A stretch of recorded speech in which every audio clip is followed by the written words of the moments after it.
Hello everyone. In this tutorial we are going to solve some problems where we have to determine attribute closures, right? So let us go for the problem.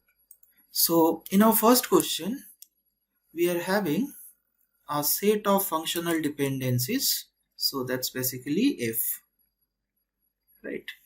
So F is defined over here. This is the set of functional dependencies, and it is defined over a relations which is having the following attributes A, B, C, D, E and G, right? Now what we need to determine? We need to determine what is B plus. Okay, so let us have our result inside a variable called as a result. Okay, so what my result will consist of?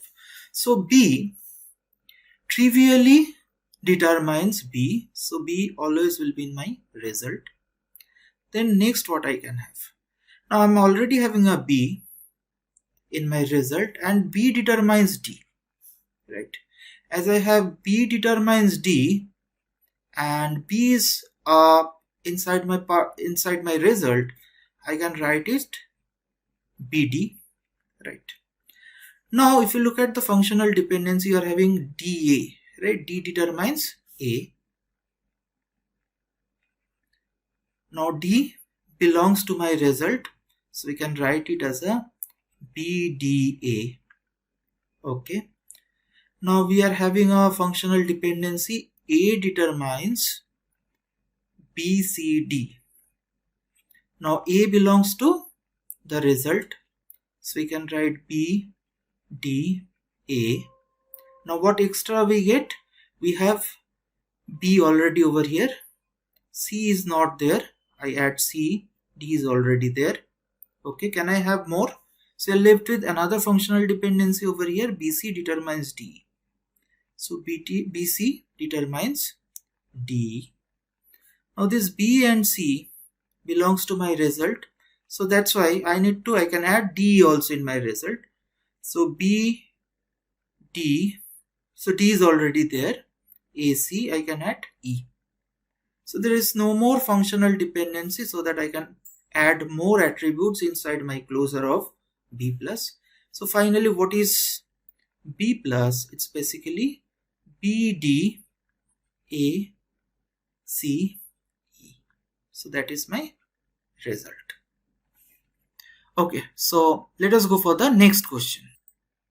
So in this question we are having the same set of functional dependency and the same relation, but question is prove that AG is a superkey, right? So what is a superkey?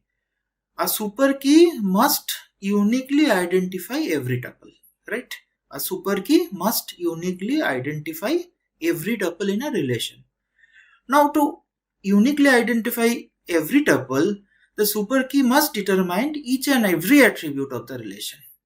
So if I take a closure of AG,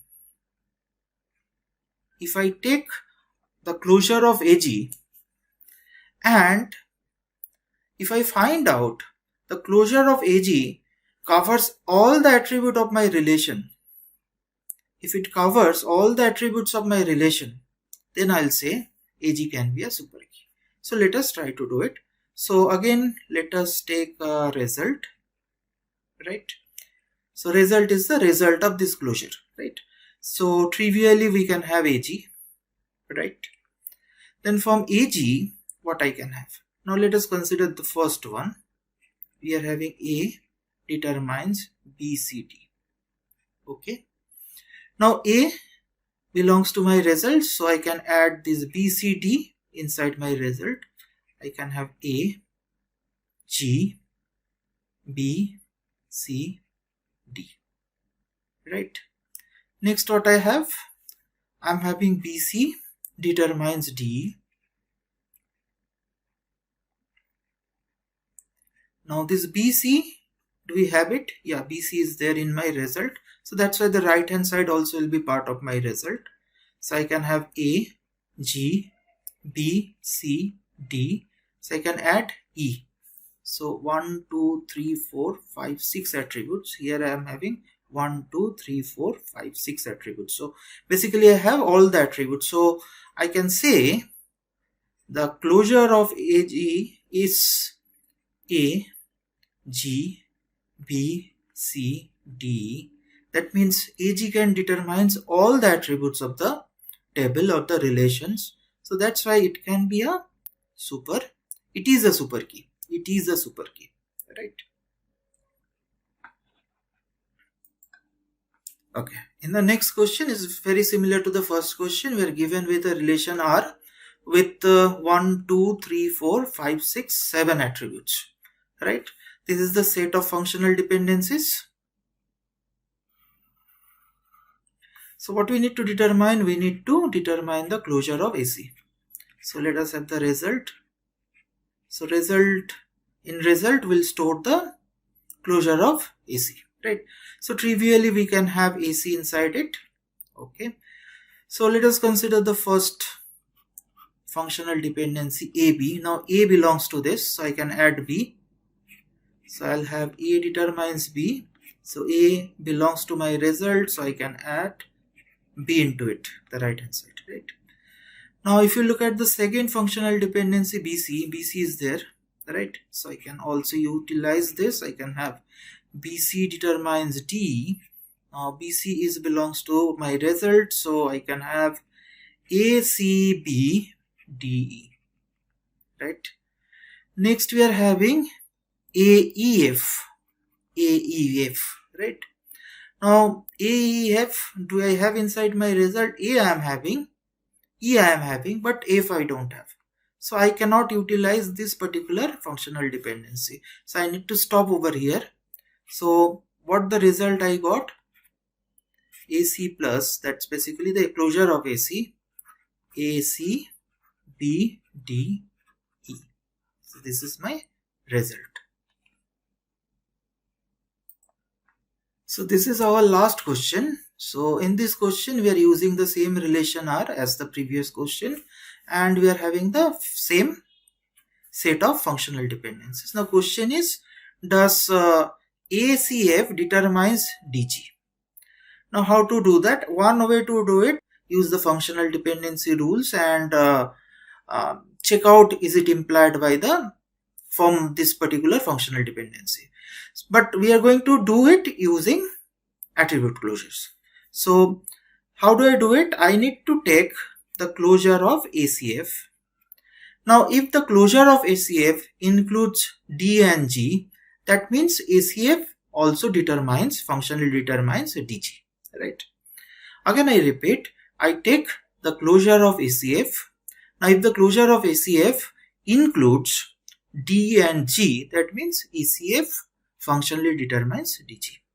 The same way I need to start with, I need to take a result. Now result will trivially have ACF.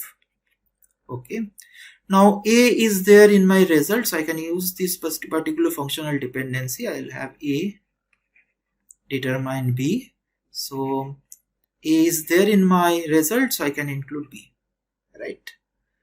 Now do I have BC in my result? I'm having BC here, so I can use this also. I can have BC functionally determines D, so I can write it now AC BF, right? What I have, I'm having D and D. I need to add D and E over here. Okay, so for using this I need to first check out A is there, E is there, F is there in my result, so I can utilize this. So as this attributes are there in my result, I can include G into my result. So I'll have A, C, F, B, D, E, G. So I'll have 1, 2, 3, 4, 5, 6, 7. 4, 5, 6, 7. So it's basically covering at all the attributes, and that's why if I just write, so it's basically a super key, right? So if I get it, I'll have it as a C, F, B, D, E, G. So D is there here. and G is also there. So that means I can say ACF functionally determines D and G, right? So that's all for this tutorial. So you need to practice similar kind of example, right? So thank you for watching.